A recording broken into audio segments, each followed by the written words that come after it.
বুঝছা কি বস্তু বুঝছা এইটো নৰ্মেলটো পাৰিব বুঝছা মানে কি বস্তু এইটো বুঝছা এইটো নৰ্মেলটো পাৰিবই নাই নৰ্মেল তুমি দেখাই দিয়া নৰ্মেল কেইটা তুমি প্ৰথম দেখাই দিয়া মই ত্ৰিছটা মাৰি দিম এটা দেখুৱা নাই তুমি নৰ্মেলটো মোক মাৰি দিব এইটো কেনেকুৱা সিদ্ধান্তৰ কথা কৈছা নেকি বুক জানো এইটো আৰু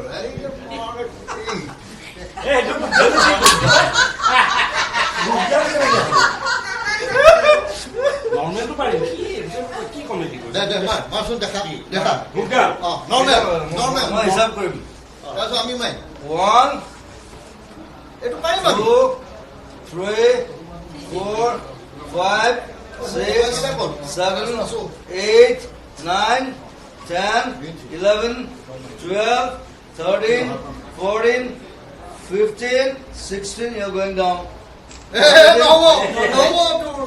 তথাপি এইটো বডিয়ে যে কৰিছে মই দিছো নাই দে মই ইয়াক কি সমান হ'ব অ এইটো অলপ হেৰি যাব এইটো এইটো নাই নাই দুখন তললৈ যাব লাগিব নহয় যাব লাগিব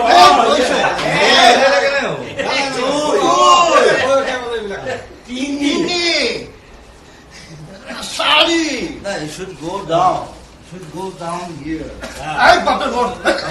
সেইটো চোৱা তুমি মই দেখাইছো 3 এই বুকু যাব লাগিব 4 5 6 7 8 9 10 মই মাৰিছো নে দোষ তাৰপিছত বুঢ়া মন্দিৰ এইটো ভঙা আঙুলি দেখা নাই এনেকুৱা আঙুলি দেখি পাইছা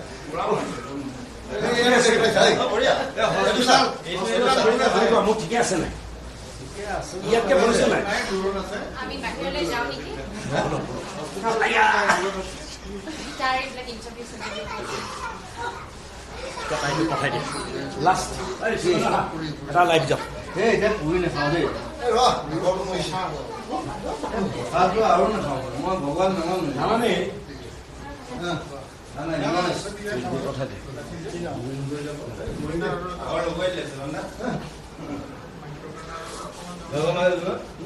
আৰু মৰম নেকি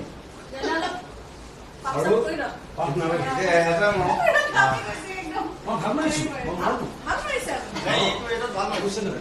মোক 78 78 মাৰিছো আৰু 56 years 56 নাই হোৱা হয় মোৰ 1967 লাষ্ট ই মোতকে 2 বছৰ চিনিয়ৰ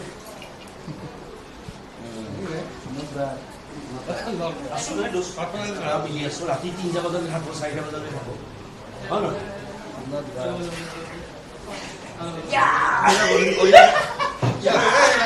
অলিম্পিকত পঠাবই লাগিব এই ব্ৰঞ্জ ৰূপ কি চিলভাৰ গল্ডৰ ওপৰত বেলেগ লৈ আহিব নাই মই ক'ত কিবা কিবি লৈ আহিব মাৰ্চিয়েল আৰ্টছত গৈ মই পাৰিলোঁ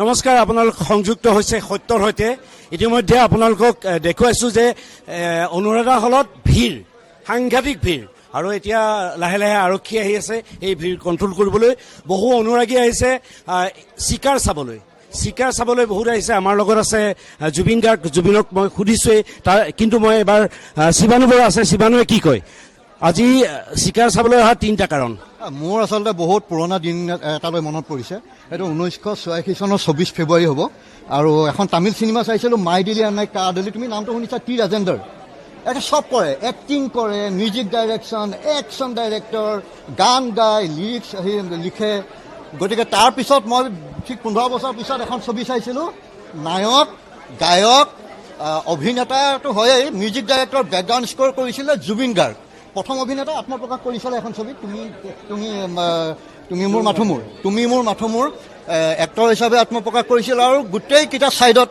জড়িত হৈ আছিল। মোৰ সেইদিনাখন সেই তামিল ছবিখনলৈ মনত পৰিছিল, ডেকা ল'ৰা এটা টি ৰাজেন্দ্ৰৰ, আৰু সেই টি ৰাজেন্দ্ৰৰ লগত সেইদিনা মই তুলনা কৰিছিলোঁ যেতিয়া তুমি মোৰ মাথোঁ মোৰ ছবিখন চাই আছিলোঁ। আৰু তাৰ আগত আৰু এজন আছিলে কিশোৰ কুমাৰ। কিশোৰ কুমাৰটো হয়েই বাৰু, কিন্তু মই এখন দক্ষিণ ৰাজেন্দ্ৰ কোনো চিনি নাপায় ইয়াত চিনি নাপায়, মই চোৱাৰ কাৰণে কৈছোঁ তোমাক। সেইজনৰ লগত মই হেৰি কৰিছিলোঁ যে কেনেকে টি ৰাজেন্দ্ৰৰ প্ৰেমত পৰিলা বাৰু? মই পৰিলোঁ আৰু ছবিখন চাই। তাৰপিছত তুমি মোৰ মাথোঁ মোৰ ছবিখন চাই মই দেখিছিলোঁ এনে মানে দিশত মানে দক্ষতা থকা জুবিন, আৰু ছবিখন হিটো হৈছিলে। তাৰপিছৰ পৰা যেতিয়াই চাওঁ জুবিন গাৰ্গ চবতে জড়িত, নায়ক, গায়ক, মিউজিক ডাইৰেকশ্যন, আৰু এইবাৰ আহি গ'ল চিকাৰ, মিউজিক, গান আৰু নিজে হিৰো। গতিকে চিকাৰ নিশ্চয় সফল হ'ব। আৰু আমি ইতিমধ্যে আগতীয়াকৈ গম পাইছোঁ হাই টেকন'লজি একদম ব্যৱহাৰ হৈছে, খুব মানে টেকনিকেলি ডেভেলপ এখন চিনেমা। চালেহে গম পাম, মই চিনেমাখন ময়ো চোৱা নাই। না আমি গম পাইছোঁ। আমি জুবিনৰ লগত চিনেমাখন চাম। জুবিন প্লিজ কাউণ্টডাউনটো কৈ দিয়া, কালিৰ পৰা চাওক প্লিজ। চবে চাব লাগিব। চিকাৰ আহি আছে কাইলৈৰ পৰা 20 তাৰিখৰ পৰা 20 September. Sikaar for you, for my people all over Assam, Tezpur, Jorhat, Nagaon, Dibrugarh, Guwahati, everywhere you should come and see Sikaar. আৰু জুবিনে কি স্বীকাৰ কৰিবলৈ গৈ আছে সেইটো কিন্তু ছবিখন চাবলৈ আহিলেহে গম পাব। আমি চাম এতিয়া প্ৰিমিয়াৰ চাম।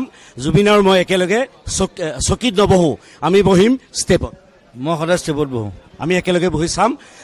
এতিয়া মই সামগ্ৰিক পৰিৱেশটো দেখাইছোঁ, কিমান ভিৰ হৈছে, জুবিনক লৈ কিমান অনুৰাগী আহিছে, সকলোৱে ইমান ভিৰ কৰিছে। মই সামগ্ৰিক পৰিৱেশটো দেখুৱাইছোঁ। খন্তেক পিছতেই ইয়াতে প্ৰিমিয়াৰ শ্ব' আৰম্ভ হ'ব। বিভিন্ন দৰ্শকসকল আহি উপস্থিত হৈছে। আপোনালোকে নিশ্চয় দেখা পাইছে যে সম্পূৰ্ণ এটা ভিৰ অনুৰাধাত। সকলোৱে আমাৰ ইয়াতে অনুৰাধাৰ যিটো বাহিৰত ওলাই আহি আপুনি যেতিয়া বিৰতিৰ সময়ত চাহ তাহ খাই এওঁলোক আছে, কেনেকুৱা লাগিছে আজি চিকাৰ? ভাল লাগিছে, বহুত ভাল লাগিছে। চিকাৰ কিমান দিন চলিব বাৰু? চলিব মাছ জুৰি। চিকাৰ চলিব লাগিব এওঁলোকে কৈছে। সকলোৱে উৎকণ্ঠাই আপোনালোকে চাব নাহে চিকাৰ? নিশ্চয় চাম, কিয় নাচাম আমি। দোকান বন্ধ কৰি হ'লেও তেওঁলোকে চিকাৰ চাব। আৰু বিভিন্ন দৰ্শক আজি ইয়াতে বিভিন্ন চিত্ৰপ্ৰেমী উপস্থিত হৈছে, তেওঁলোকে চিকাৰ চাবলৈ আহিছে। আপুনি চিকাৰ চাবলৈ আহিছে? কিয় আহিছে চিকাৰ চাবলৈ? তিনিটা বিশেষ কথা আপুনি কওকচোন, কি কি আপোনাৰ আকৰ্ষণৰ কেন্দ্ৰবিন্দু কি তিনিটা? এনেতো জুবিনদাৰ বহুত ফেন, আৰু মই তাৰমানে অকণমান চিনেমাটোৰ লগত জড়িত আছোঁ। বেকগ্ৰাউণ্ডত অকণমান ভোকেলৰ কামো কৰিছোঁ, তো সেইকাৰণে আহিলোঁ। আৰু জুবিনদাৰ চিনেমা ভাল পাওঁ সদায়, আৰু নতুনত্ব কিবা এটা পাম বুলি আশা কৰি আছোঁ। ঠিক আছে। আৰু জুবিনৰ এই চিকাৰখন যিখন ছবি আছে, জুবিনৰ 70% লণ্ডনত হৈছে। হয় হয়, সেইটো মেইন কেন্দ্ৰবিন্দু, মানে আকৰ্ষণৰ কেন্দ্ৰবিন্দু। হয়, আৰু একশ্যনটো এই ছবিখনত বহুত আছে, সেইটো এটা আকৰ্ষণৰ কেন্দ্ৰবিন্দু। হয়, থেংক ইউ। মই দৰ্শকসকলক দেখাইছোঁ, বিভিন্ন দৰ্শক আহিছে। মই সামগ্ৰিক পৰিৱেশ দেখাইছোঁ। আমাৰ লগত আছে মুকুলদা এগৰাকী পুৰণি অভিনেতা। মুকুলদা, আপোনাক বাটতে ধৰিছোঁ, চিকাৰ চাবলৈ আহিছে। কি তিনিটা বিশেষ কথাই আপোনাক চিকাৰৰ এই প্ৰিমিয়াৰ শ্ব'লৈ আকৰ্ষিত কৰিলে? তিনিটা বিশেষ মানে জুবিনৰ ছবিবোৰ চাওঁৱেই, কাঞ্চনজংঘা কোৱা, মিছন চাইনা কোৱা, আৰু চিকাৰে কোৱা। আৰু চিকাৰখনলৈ বহুত পাব্লিচিটিও হৈ আছে, সেইকাৰণে চাব আহিছোঁ। মোৰ ভাতৃপ্ৰতিম প্ৰণৱ হাজৰিকা। আপোনাৰ অনুভৱটো কওক। মোৰ অনুভৱ মানে বিশেষ কথা হ'ল জুবিনেই প্ৰথম, দেৱাংকৰে, আৰু তৃতীয়তে হ'ল কাহিনীটো নতুনত্ব আছে।